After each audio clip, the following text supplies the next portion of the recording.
अस्सलामुअलैकुम दोस्तों, मैं हूं शहजाद अराई। आप देख रहे हैं वॉइस ऑफ झुड्डो मीरपुर खास।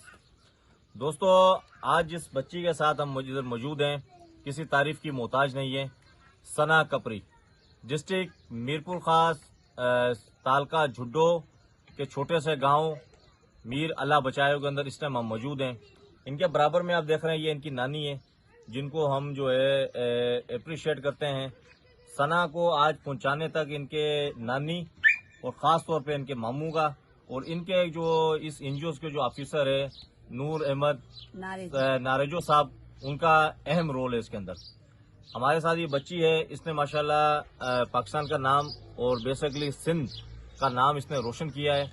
हमारी गवर्नमेंट से ये अपील है बराए मेहरबानी और ख़ास तौर पर हमारा मीडिया जो इस चीज़ को जो है वो ज़्यादा से ज़्यादा पब्लिश करे, क्योंकि जितनी हौसला अफजाई जो हम लोग कर सकते हैं वो हमारा काम है, तो हमें करनी चाहिए। ऐसी बच्चियों को हौसला अफजाई करनी चाहिए। ये सना वो बच्ची है, इनकी नानी ने बताया है कि इनका ज़हन तवाज़ुन इतना ख़राब होता था कि इनको जंजीरों के साथ बांध के इन्हों को रखा जाता था। और आज ये वही बच्ची है माशाल्लाह जो अपने मुल्क का, पाकिस्तान का, सिंध का, अपने घर वालों का जिसने नाम रोशन किया है। फयाज भाई दिखाएंगे, ये इनके माशाल्लाह मेडल है, ये इनके मेडल पड़े हैं।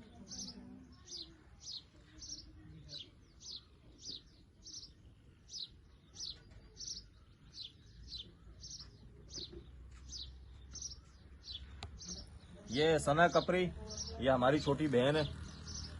हमारी दुआएं और खास तौर पर हमारे झुड्डो, तालका झुड्डो और गांव के और देखने वालों की सारों की ये दुआएं हैं कि जो है सना को आगे आने वाले टाइम में अल्लाह पाक दिन रात जो है ये तरक्की दे।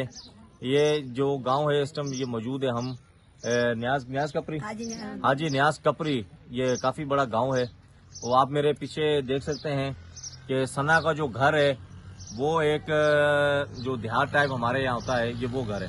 तो अदारों को भी चाहिए कि ऐसे बच्ची को और इनकी फैमिली को जो है वो इनको सपोर्ट करे और इनका जो है महीने के हिसाब से जो इनका जो वजीफा है जो है वो इनका मुस्तकिल एक गवर्नमेंट के हिसाब से इनका किया जाए, जो इनके माशी हालात जो है जो इनको इसकी सपोर्ट मिल सके और सना जो है अपने मुल्क और अपने सिंध पाकिस्तान का नाम रोशन करे। जी।